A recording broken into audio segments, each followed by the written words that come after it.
Hello, Mark here, and this is my Nerd Person Perspective review of the new He-Man series on Netflix. Sorry, I mean Masters of the Universe Revelation. Nerd Person Perspective.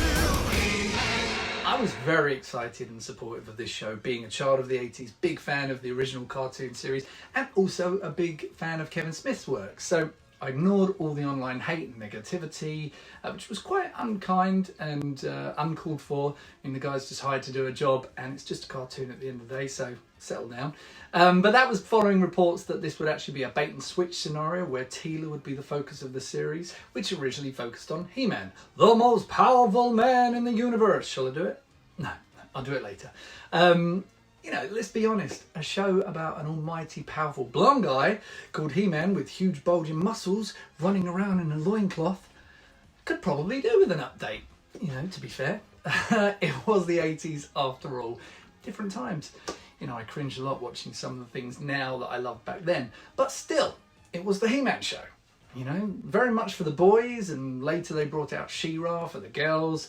That actually started the decline of the Filmation cartoon series, possibly because, you know, the boys felt like it was no longer their show.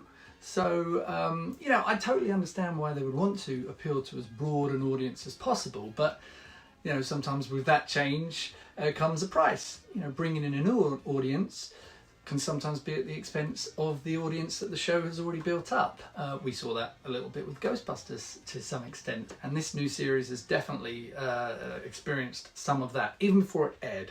I don't really understand the uproar, because most fans will probably agree that He-Man was never the most interesting character in the series anyway. It's all about the colourful characters and the villains, Skeletor, the magic, sorcery, dragons and swords. Shall I do it? No, I'll do it later. That's what everyone loved. Thing is, he's similar to Superman in that respect, that he's almost so powerful that it can make him a little bit one-dimensional. So I can totally understand the challenges faced by Kevin Smith and Netflix in updating this series. But in that regard, I think they've created something pretty awesome. Now, here's what I did and didn't like about the series. Now, I'm going to keep it spoiler free, unlike so many clickbait obsessed YouTubers who gave away the biggest spoilers before the show even aired. Who does that? I mean, come on. Major douchebaggery, so shame on you, you know who you are. Okay, on to the dislikes first. First, overall I get a sense there was some dislike for the He-Man character in the writing. At some point somebody refers to He-Man, Teela replies, "He who?" Seemed a little unnecessary and came out of nowhere. There were several moments that clearly suggested Teela and Andra were in a relationship. You know, whether they are or aren't doesn't matter and doesn't bother me at all. But it does feel very much to be baiting the audience. And I didn't tune into a Masters of the Universe series for relationships. But hey, it's 2021 and it's Netflix. Some of the clunky dialogue took me out of the story, a little too self-referential. Evil Lynn saying bollocks didn't feel very Eternian to me. Merman. Now, I love Kevin Conroy and he will always be the voice of Batman to me, but Merman, not so much. It's great that he's in the show, but would it have been so hard to just make the voice a little more amphibious? Like, Skeletor. Actually, maybe it is quite hard. Yeah, that is quite hard. Okay. This is Teela's show, and in the course of several seasons or episodes, I'd have absolutely no problem with that. But to make 4 out of 5 episodes of part 1 very much focused on her journey made me feel like I was watching a different show. Big issue for me is He-Man and other powerful characters like Hero. They were deliberately made out to be very one-dimensional. He-Man was just a big hulking master of one-liners. I hope they rectify that in part 2. And that's it for the dislikes. I loved the score. Number 1, the score is outstanding and already stuck in my head and I can't wait to download it. Bear McCready, who also did Walking Dead, definitely has the power. Okay, I'll save that for later. Number 2, Scareglow, featured for the first time in animated form, is amazing and creepy and voiced by Candyman Tony Todd, so of course he's going to be scary. Number 3, Buffy herself. Sarah Michelle Gellar is great as Teela. Perfect casting. Number 4, In this series, they have much more depth to the characters than ever before. Even characters like Cringer and Urkel, who would normally just hide under a table and talk about food and being hungry, but this time they were integral to the storyline and very sympathetic characters, particularly Orko.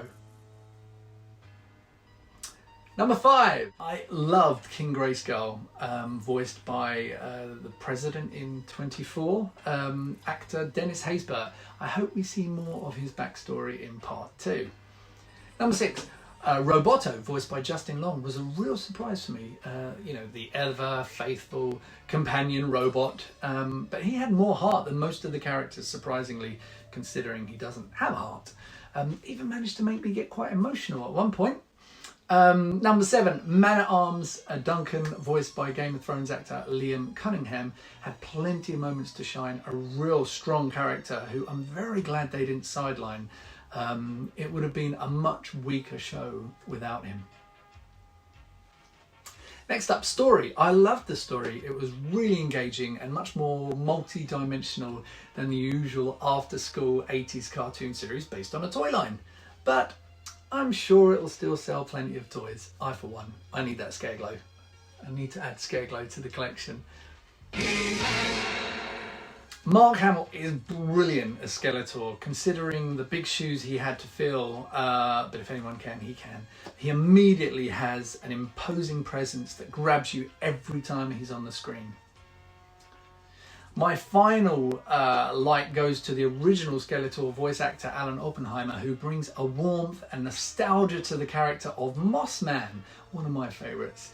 It's otherwise missing from the show, and even though it's a far cry from his recognisable Skeletor voice, he always voiced several other characters in the original series anyway, so just hearing him took me right back to my youth. It was so good to hear his voice. So that's my review. There were some choices, if I'm honest, that surprised me, and I think to a degree a small amount of the fan backlash is certainly understandable, as at times it felt like it's doing a bit of a disservice to the fans of the original series. Sometimes as a fan of pop culture that comes out of the 80s, like He-Man, you're almost made to feel like you're wrong for liking something and that it needed correcting to be more woke. But can't people just be allowed to like what they like? There's something for everyone. And don't be ashamed for liking a show about a big musty guy in a loincloth that rides a giant green and yellow cat saying, "I have the power!" sharing morals and life lessons at the end of every episode. Actually, how cool does that sound still today? But that said, overall, Masters of the Universe Revelation is a very entertaining and enjoyable watch, and I'm confident they'll stick the landing by the end of part 2. I can't wait to see where they go after that giant cliffhanger.